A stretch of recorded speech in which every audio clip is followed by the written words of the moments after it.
प्रणाम मित्रों, मेरा नाम है रेशमा चौहान और आज से आप मेरे साथ करोगे Uttarakhand district series. Uttarakhand district series करने के लिए सबसे बेस्ट तरीका तो यही होता है कि आपके पास पहले तो एक मैप होना चाहिए और आपके पास एक वाइट पेज वाली कॉपी होनी चाहिए। वाइट पेज वाली कॉपी इसलिए होता है क्योंकि उसमें मैप बनाना सही रहता है और आप धीरे धीरे चीज़ों को अपने हाथ से जब मैप सीखोगे तो आपको ज़्यादा चीज़ें समझ में आएंगी। ठीक है, और अपने सामने एक मैप रखनी है और वाइट पेज वाली कॉपी रखनी है और पेन रखना है। ठीक है, ये सबसे पहले मैंने मैप में सबसे पहले विश्व का मैप दिया है। इस विश्व के मैप में आपको सबसे पहले भारत देखना है। भारत कहाँ पर है? तो भारत पड़ता है इस वाले पोर्शन में। ठीक है, इसके बगल में मैंने भारत का मैप दे रखा। भारत का मैप है, इसमें उत्तराखंड है। देखो यहाँ पर है उत्तराखंड। भारत को आपको पता है भारत के बीच से कर्क रेखा जाती है, ये वाली लाइन कर्क रेखा जाती है। उत्तराखंड भारत के उत्तर में स्थित है। ठीक है, कर्क रेखा से नीचे वाले पोर्शन को हम बोलते हैं साउथ और कर्क रेखा से ऊपर वाले पोर्शन को हम बोलते हैं नॉर्थ। ये उत्तराखंड आपने अगर देख लिया है तो मैं आगे जाके उत्तराखंड के मैप में जाऊंगी। यह है उत्तराखंड का मैप। इसमें अगर आप जनपद गिनोगे तो टोटल हैं 13 जनपद। इन जनपदों में सबसे पहले आता है उत्तरकाशी, 1, 2 रुद्रप्रयाग, तीसरा चमोली, चौथा है पिथौरागढ़, पांचवा है चंपावत, छठा है उधम सिंह नगर, सातवां है नैनीताल, आठवां है अल्मोड़ा, 9 बागेश्वर, 10 है पौड़ी गढ़वाल, 11 है टिहरी गढ़वाल, 12 है देहरादून और 13 है हरिद्वार आपका। ठीक है, आपको पता है कि जो उत्तराखंड है, उत्तराखंड 2 मंडल में डिवाइड है। एक आता है गढ़वाल मंडल और दूसरा आता है कुमाऊं मंडल। अब कई बच्चे कंफ्यूज होते हैं, उनको ये पता नहीं चलता कि कुमाऊं मंडल में कौन से जनपद आते हैं और गढ़वाल मंडल में कौन से जनपद आते हैं। इसको सबसे बेहतर समझने के लिए आपको क्या करना पड़ेगा, ये चमोली है और ये पिथौरागढ़ है। चमोली और पिथौरागढ़ की आपको बॉर्डर पकड़नी है ऐसे करके। ठीक है, चमोली और पिथौरागढ़ की बॉर्डर पकड़ के आपको यहाँ से एक लाइन खींचनी है। चमोली पिथौरागढ़ की बॉर्डर होके आपको जाना है बागेश्वर और चमोली की बॉर्डर से आगे जाके आपको अल्मोड़ा और पौड़ी, फिर नीचे जाके नैनीताल और पौड़ी, और इसको ये लाइन इधर खींचनी है। ये मैंने 2 भाग डिवाइड कर दिए उत्तराखंड के। जो मैंने ये लाइन खींची है ना, इस लाइन का जो पूरब वाला पोर्शन है ये पूरा कुमाऊं मंडल में आएगा और इसका जो पश्चिम वाला जो पूरा पोर्शन है ये आएगा आपका गढ़वाल मंडल में। ठीक है, जो कुमाऊं मंडल वाला पोर्शन है इसमें टोटल जनपद अगर आप गिनोगे तो सबसे पहले आएगा पिथौरागढ़, दूसरा आएगा बागेश्वर, तीसरा आएगा अल्मोड़ा, चौथा आएगा चंपावत, पांचवा आएगा नैनीताल और छठा आएगा उधम सिंह नगर। ठीक है, तो इसका मतलब क्या हो गया कि कुमाऊं जनपद में कुमाऊं मंडल में कुल कितने जनपद हुए? 6 जनपद हो गए। उसके बाद हम गढ़वाल मंडल पकड़ेंगे और गढ़वाल मंडल में अगर हम जनपद गिनेंगे तो एक आएगा चमोली, दूसरा आएगा रुद्रप्रयाग, तीसरा आएगा उत्तरकाशी, चौथा देहरादून, पांचवा टिहरी, छठा आएगा पौड़ी गढ़वाल और सातवां आएगा हरिद्वार। ठीक है, इसका मतलब है गढ़वाल मंडल में कुल कितने जनपद हुए? तो 7 जनपद हमारे गढ़वाल मंडल में हो गए। ठीक है, कुमाऊं जनपद की जो स्थापना होती है वो होती है 1854 से लेके 1855 के बीच में और जो गढ़वाल मंडल है इसकी स्थापना होती है 1969 में। ठीक है, अब कुमाऊं जनपद के जितने भी जनपद हैं और गढ़वाल मंडल के जितने भी जनपद हैं और कुमाऊं मंडल के जितने भी जनपद हैं, इन जनपदों की हम स्थापना देखेंगे। लेकिन स्थापना देखने से पहले सबसे पहले तो आपको मैप बनाना सीखना पड़ेगा अपने हाथ से। अगर आपको उत्तराखंड का मैप हाथ से बनाना एक बार आ गया ना तो समझ लेना कि बस आपका आधा पोर्शन क्लियर। उत्तराखंड का मैप बनाने के लिए आपको सबसे पहले क्या करना है, ऐसे मेरे साथ चलना है। एक ऐसे ये लाइन खींचनी है। ठीक है, इसको ऊपर लेके जाना है, फिर इसको नीचे लेके जाना है, फिर इसको इतना और फिर इसको इतना लेके जाओगे ना जब आप, तो इसको इतना करना है। उसके बाद ये जो ऊपर की मुंडी है इसको पकड़ोगे आप। ठीक है, इसको इतना पकड़ोगे और इसको ऐसे करके लेके जाओगे और ये यहाँ जाओगे। ये नीचे वाला पोर्शन पकड़ना है और इसको ऊपर लेके जाना है और ये हो गया आपका, ये उत्तराखंड की पूरी बॉर्डर बन चुकी है। ठीक है, अब हम एक एक जनपद को बनाएंगे। जब आप एक एक जनपद बनाना सीख जाओगे ना तो आपको पता चलेगा कि आप कितने अच्छे हो गए मैप सीखने में। देखो, जो ये नीचे वाला पोर्शन है ना, आपको उत्तराखंड का ये वाला पोर्शन पकड़ना है और यहाँ से इसको लाइन खींचनी है और इधर लेके जाना है। ये जो बना है ना, ये उधम सिंह नगर बना है आपका। ठीक है, ये है यूएसएन, एक जनपद बन गया। उधम सिंह नगर के पूरब में जाओगे और ये वाला पोर्शन आपको करना है, ये बन गया आपका दूसरा जनपद। और ये कौन सा जनपद है? ये बन गया आपका, ये है चंपावत। 2 जनपद बन गए। अब इन दोनों को बनाने के बाद आपको एक जनपद बनाना पड़ेगा, वो है पौड़ी। पौड़ी को कैसे बनाओगे आप? ये वाली जो लाइन है ना, यहाँ से पकड़ना है इसको। ठीक है, और इसको इतना लेके जाना है। ये बन गया आपका तीसरा जनपद, बन गया आपका ये पौड़ी। ठीक है, अब जो ये पौड़ी की मुंडी है ना, यहाँ से आपको पकड़ना है और इस पोर्शन को आपको यहाँ लेके जाना है। ये बन गया आपका, ये है नैनीताल। ठीक है, तो आपके कितने जनपद बन गए? 1 जनपद, 2 जनपद, 3 जनपद और 4 जनपद।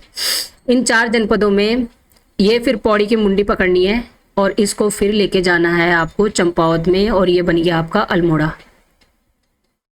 ठीक है, अल्मोड़ा की ही मुंडी पकड़नी है आपको और इसको ऐसे करके और इतना लेके जब आप चले जाओगे, ये बन गया बागेश्वर। बागेश्वर को आपको उत्तराखंड के उत्तर वाले पोर्शन में मिलाना है। ठीक है, और ये जो इधर किनारे वाला पोर्शन हो जाएगा, ये हो जाएगा आपका पिथौरागढ़। ठीक है, ये पिथौरागढ़ हो गया और ये हो गया आपका बागेश्वर। ठीक है, जब आप ये वाले जनपद बना दोगे, अब आप कौन सा पोर्शन पकड़ोगे? ये पौड़ी गढ़वाल है ना, जो पौड़ी गढ़वाल की आप मुंडी पकड़ना है ऐसे करके और ऐसे, तो ये एक जनपद आपका ये बन गया। इसको बोलेंगे हम रुद्रप्रयाग। अब रुद्रप्रयाग जब बना दोगे ना आप, तो रुद्रप्रयाग की मुंडी पकड़नी है और उत्तराखंड का जो ऊपर वाला पोर्शन है इसको मिलाना है। तो जो इधर वाला पोर्शन है ये बन जाएगा आपका चमोली, और फिर आपको उत्तराखंड के पश्चिम वाले पोर्शन में जाना है और ये वाला जो पोर्शन है इसको आपको यहाँ पे मिला देना है। ये बन गया आपका हरिद्वार। ठीक है, एक जनपद ये बन गया। फिर उत्तराखंड का ये वाला पोर्शन पकड़ना है, यहाँ पे जाना। ठीक है, और इसको ऐसे करके लाना और ये पौड़ी पे मिला देना। ये बन जाएगा आपका देहरादून। ठीक है, और ये तो उत्तरकाशी हो ही गया। ये आपके 13 जनपद हो गए। ये इसलिए भी इंपॉर्टेंट होते हैं, आपको पता है वो पेपर में क्वेश्चन पूछता है। क्वेश्चन कैसे पूछता है? जैसे एक बार पेपर में क्वेश्चन आया था, ये बागेश्वर वाला पोर्शन आया था कि बागेश्वर का क्वेश्चन क्या आया था कि बागेश्वर के पूर्व में कौन सा जनपद है, ऐसे करके पूर्व में कौन सा जनपद है, पश्चिम में कौन सा जनपद है और दक्षिण में कौन सा जनपद है। अगर आपको मैप बनाना आ गया तो आप अपने आप से आंसर निकाल सकते हो कि बागेश्वर के दक्षिण में अल्मोड़ा है, बागेश्वर के पश्चिम में चमोली है, बागेश्वर के पूर्व में कौन सा जनपद है, पिथौरागढ़ जनपद है। अब हम इसमें मैंने लिखा है, देखो ऊपर, कुमाऊं मंडल की स्थापना 1854-55, इसका मुख्यालय कहाँ है? नैनीताल में है। गढ़वाल मंडल की स्थापना 1969 और इसका मुख्यालय पौड़ी में। कुमाऊं मंडल के जनपद आपको आगे हैं कि नैनीताल, पिथौरागढ़, अल्मोड़ा, उधम सिंह नगर, बागेश्वर और चंपावत इसमें शामिल है। गढ़वाल मंडल के भी जनपद आपको आगे पौड़ी, टिहरी, देहरादून, रुद्रप्रयाग और उत्तरकाशी और चमोली इसमें शामिल है। 1 2 3 4 5 6 जनपद लिखे हैं मैंने। कौन सा छोटा है? इसमें हरिद्वार छूट गया। ठीक है, गढ़वाल मंडल में एक जनपद यहाँ पर मैं लिखना भूल गई, इस पे ऐड कर लेना। यहाँ पर हरिद्वार छूट गया। ठीक है, ये हरिद्वार छूट गया एक। अब हम इन जनपदों की स्थापना देखेंगे। देखो, पौड़ी, सबसे पहले पौड़ी गढ़वाल जनपद की स्थापना होती है 1840 में। आपको पता है ब्रिटिश जब आ गए थे तो उन्होंने पौड़ी गढ़वाल वाले पोर्शन में, अपना श्रीनगर वाले पोर्शन में मुख्यालय डाला था। तो 1840 में पौड़ी जनपद की स्थापना, 1871 में देहरादून जनपद की स्थापना। लेकिन देहरादून जो जनपद था वो पहले मेरठ मंडल में शामिल था। ठीक है, तो जब भारत आज़ाद हो गया था उसके बाद 1975 के बाद 1975 में से मेरठ मंडल से हटाकर किसमें डाल दिया था? गढ़वाल मंडल, क्योंकि गढ़वाल मंडल की स्थापना कब हो गई थी? 1969 में हो गई थी। उसके बाद अल्मोड़ा और नैनीताल जनपद की स्थापना 1891 में साथ में होती है। टिहरी गढ़वाल की स्थापना 1 अगस्त 1949, क्योंकि टिहरी पहले रियासत थी, उसे भारत में शामिल किया गया था 1 अगस्त 1949 के बाद। उसके बाद पिथौरागढ़, उत्तरकाशी और चमोली, इन 3 जनपदों की स्थापना 14 फरवरी 1960 को होती है। ठीक है, हरिद्वार की स्थापना 28 दिसंबर 1988 को होती है और पहले ये सहारनपुर मंडल में शामिल था। लेकिन जब हमारा राज्य गठित हो गया था, राज्य गठन के बाद इसको किस में शामिल किया गया था? गढ़वाल मंडल में शामिल कर दिया गया था। 30 सितंबर 1995 को उधम सिंह नगर जनपद की स्थापना होती है और 15 सितंबर 1997 को हमारे चंपावत और बागेश्वर जनपद की स्थापना होती है। 16 सितंबर 1997 को रुद्रप्रयाग जिले का गठन होता है। ठीक है, अगर आप इसको ढंग से समझना चाहते हो तो सबसे पहले आप डालोगे कि पहले 1840 में पौड़ी की स्थापना होती है। सबसे पहले तो यही जनपद, एक जनपद निकल गया, फिर 2 जनपद 1891 में, क्योंकि देहरादून तो अभी जनपद नहीं बनाता ना उसको, वो अभी मेरठ मंडल में शामिल है। 1891 में 2 हो गए, अल्मोड़ा, ठीक है, और नैनीताल। ये हो गया नैनीताल। ये 3 जनपद हो गए। 1 अगस्त 1949 को तुम्हारा निकला टिहरी। 4 हो गए। ठीक है, 14 फरवरी 1960 को 3 जनपद निकले। कौन कौन से? उत्तरकाशी, पिथौरागढ़ और चमोली। कितने हुए? 1 2 3 4 5 6 7 हो गए। उसके बाद 1960 के बाद 1975 में निकलेगा देहरादून, क्योंकि इसे फिर गढ़वाल मंडल में शामिल किया गया था ना। उसके बाद 1988 में हरिद्वार आ गया। ठीक है, हरिद्वार आ गया 1988 के बाद। 1995 में आपका उधम सिंह नगर आ गया।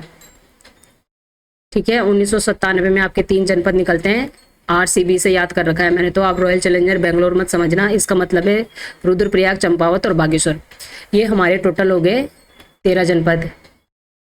आगे की सीरीज जारी करने के लिए हम चलाएंगे पिथौरागढ़, ठीक है। और उसके लिए आपको पिथौरागढ़ का मैप मैं आपको बनाना सिखाऊंगी, ठीक है। लेकिन उसके लिए आपको हमारा चैनल सब्सक्राइब करना पड़ेगा, AIA एग्जाम प्रेप।